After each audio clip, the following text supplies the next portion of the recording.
Hello and thank you for joining us today at Distracted by Life. Our podcast is all about making change within yourself and your relationships. We share conversations, stories, and explore ideas coming from our lifelong journey of the high points and especially the low points where we learn to face our fears or cope with pain, loss, and failure. We do this in a discovery quest to establish patterns around our past and understanding whether we are tripping up from our past or being held hostage by it. We work on identifying ways to move forward, aligning our core values, and unlocking the keys to self-awareness, self-acceptance, self-compassion, and letting go of what is not serving you positively in life. A better you is always there, ready to explore in a new world. So let's begin. Welcome to Distracted by Life. My name is Dan, and today's topic is about the inner critic inside each of us. Is your inner critic your best cheerleader, or is it one that often casts doubt on what you want to accomplish? Your inner critic can apply a strange kind of logic. It can even act as a protective layer of sorts. For example, if you think the worst of yourself first, you can't be hurt if someone else criticizes you then. Taking a deep dive, explaining your inner critic today is Amal. Hello and welcome, Amal. Hi. Hi. How are you? I'm good, thank you. How are you? I'm great. That's awesome. So inner critic today, right? Yes, That's absolutely. what we're talking about. It's one of my favorite topics because I do this a lot to myself. So you may think that there are benefits to having inner critics. Sometimes you need a little nudge, a verbal nudge, to move you forward into action or strengthen your decision. But the reality is, it's better coming from an encouraging voice rather than a harsh critical voice. So when we are talking to ourselves, which I do that a lot, and I use my silent voice, and I have kind of a lot of discussions and comment about situation or things. And you got to catch yourself, because by paying attention to your self-talk, you can change the message and how you say it. Your inner critic is yours, really, and no one can control it. You have the control over it.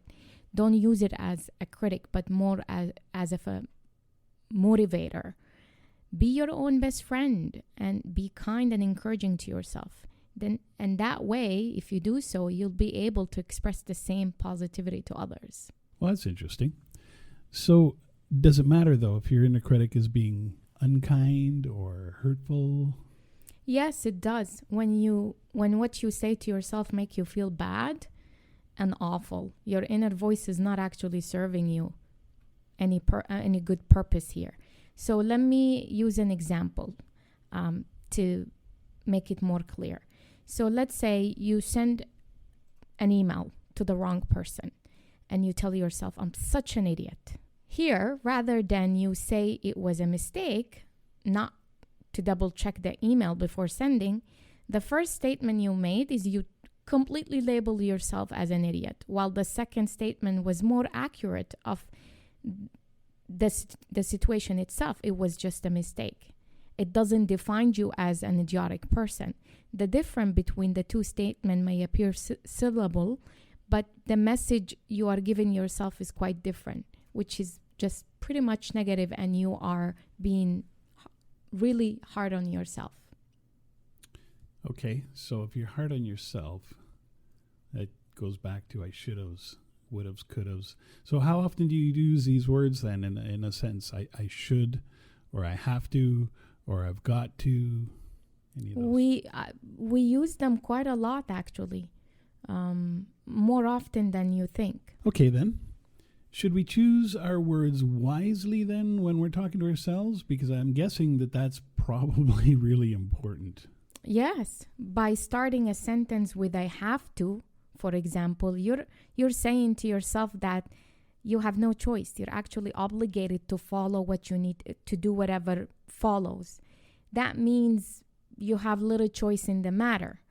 And that is not true. But if using the words I should, I have to gives the task a negative tone, you already have a busy day. Using those negative words will just add up to your stress. So choosing your words wisely makes all the difference from turning a task from obligation to a choice. And focusing on the language may seem semantic, but syllable differences have an impact on your state of mind, how you see yourself and what you do. Being aware of the way you speak to yourself, choosing the words that are more accurately matched to the action, can help you begin to create more a positive mindset to yourself.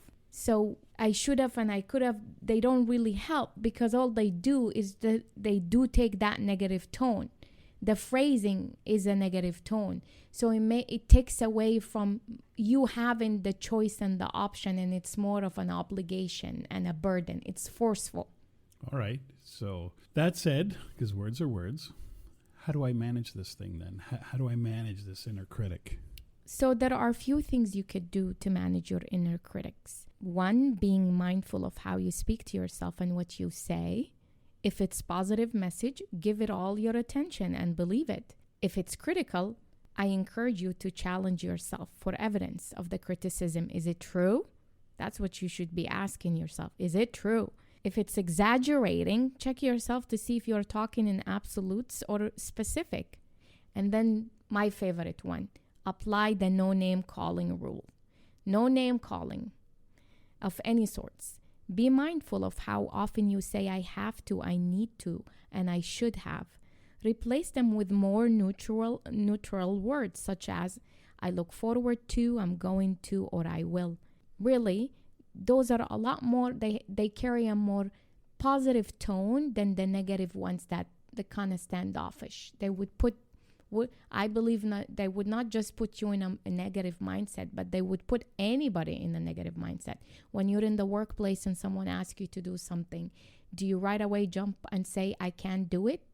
Or do you actually say, absolutely, and show that, that you're open for exploring and trying new things and for other possibility? The main point is that our inner critic doesn't always help us.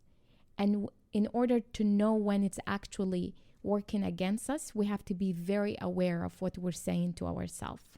And we do that all the time and a lot. And quite often that a lot of us, it become like a second nature. We don't pay attention to it. As we come to the end of this episode, I encourage you to get in the habit of listening to your inner voice. The more you can tune in to what it's saying, the quicker you will notice when it turns negative thoughts like, I'm not good enough, I can't do it, I am bad at, I will never be able to. If it helps, record your negative self-talk in a journal. It does help some people actually, including details of where and when it happens. When you see it written down, you actually get to see how harsh and actually critical you are of yourself. And so that would give you the opportunity the next time to speak more positively to yourself. And also ask things like this. What would I say to a friend in a similar situation? Would you be that critical and harsh on a friend? No, of course not. Not even close. But when you say name calling, just because I want to go back to this, you mean name calling yourself? Like I'm an idiot, I'm a moron, I'm such a dork. Yeah. Like that stuff. Okay, because that's reinforcing negativity then. And it's a self-fulfilling prophecy at the end, because the more you say it to yourself, now you have, you know what I consider it? I consider it verbal abuse. Your inner critic is your own verbal abuse. We have no issues talking about verbal abuse that other people do to us. Yep, exactly. But what about the fact that we do it to ourselves? Your inner critic. I'm guilty of that. We are all guilty of that. A lot of the time we voice it, sometimes unconsciously and sometimes really intentionally. And we don't even notice. Sometimes we don't notice the people around us. We are actually working away, for example, at our computer. Something happened and then you say, what an idiot. I can't believe I did this. And that sometimes unconsciously you don't realize you're not alone in the room. Other people are actually hearing you telling your own self you're an idiot. Could you imagine if that's how you feel about yourself? You think other people will respect that, Well, admire that's that. Yeah, that's true. So, in truth is, you have to ask yourself: is there is anything that will help me do this better or in a different way, and swap those negative words in more motivational phrases. And that's all I have for today. Once again, thank you for joining me on this episode. I hope you enjoyed tuning in. Until next time, be kind to yourself and others. Back to you, Dan. Thanks, Amal. And thank you very much for joining us here at Distracted by Life. As Amal pointed out, getting in touch with your inner voice will give you greater control over your negative talk. In turn, you'll learn to speak more positively to yourself. And with that said, stay tuned for our next episode. From Amal and myself, thanks again, and talk to you soon.